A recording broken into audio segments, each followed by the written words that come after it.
আসসালামু আলাইকুম। আলহামদুলিল্লাহ, অনেক দিনের একটা প্রবলেম আজকে সলভ হলো। ঘাস ছাড়া গরু পালন করা বোকামির পরিচয়, প্লাস ঘাস ছাড়া গরু পালন করা কখনোই সম্ভব না।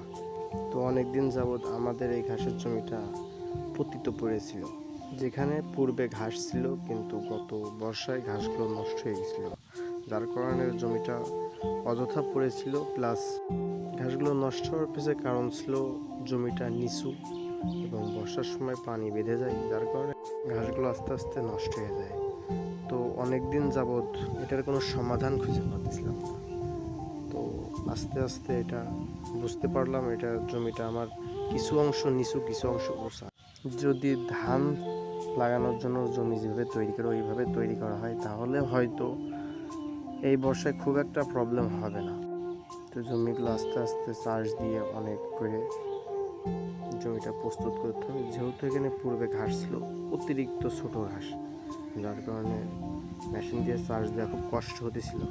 কিন্তু আলহামদুলিল্লাহ, অনেক কষ্টের পরেও আস্তে আস্তে জমিটা প্রস্তুত করা সম্ভব হচ্ছে। জমিটা চাষ দেওয়ার পরে এবার কাজ জমিটা সমতল করা, কারণ জমিটা উঁচা নিচু, যার কারণে বর্ষার সময় পানি বেঁধে যায় এবং ঘাস কাটতে এবং ঘাস হতে অনেক সময় নানা ধরনের সমস্যা দেখা দেয়। তবে আশা করি ইনশাল্লাহ এবার আর এই সমস্যা দেখা দেবে না। জমি সমতল করার সবথেকে সহজ পদ্ধতি আমাদের এলাকায় বাসুই বলে বা মই দেওয়া বলে। এটা দিয়ে জমি সমতল করা খুবই সহজ এবং সুবিধা। অনেকে বলতে পারে, ভাই ঘাসের জন্য এত কষ্ট কেন? ভাই ঘাস ছাড়া আমাদের মতো ছোট খামারিদের গরু পালা সম্ভব না, কারণ খড়ের যে পরিমাণ দাম, ওই অনুযায়ী কখনোই সম্ভব না খড় কিনে একটা খামার পরিচালনা করা। এই জন্য ঘাস এত প্রয়োজন। আর ঘাস ছাড়া তো খামার কল্পনার বাইরে। যেহেতু আমরা নতুন খামার, সেহেতু ঘাস ছাড়া খামার করা সম্ভব না।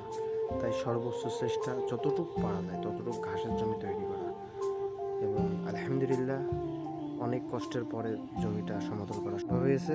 কিন্তু তারপরেও মনের ভিতরে একটু আশঙ্কা থেকে যাচ্ছে, কারণ জমিটা যেহেতু নিচু, হয়তো এই বর্ষায় একটু সমস্যা হবে, কিন্তু ইনশাআল্লাহ হয়তো আগের থেকে একটু ভালো কিছু হবে।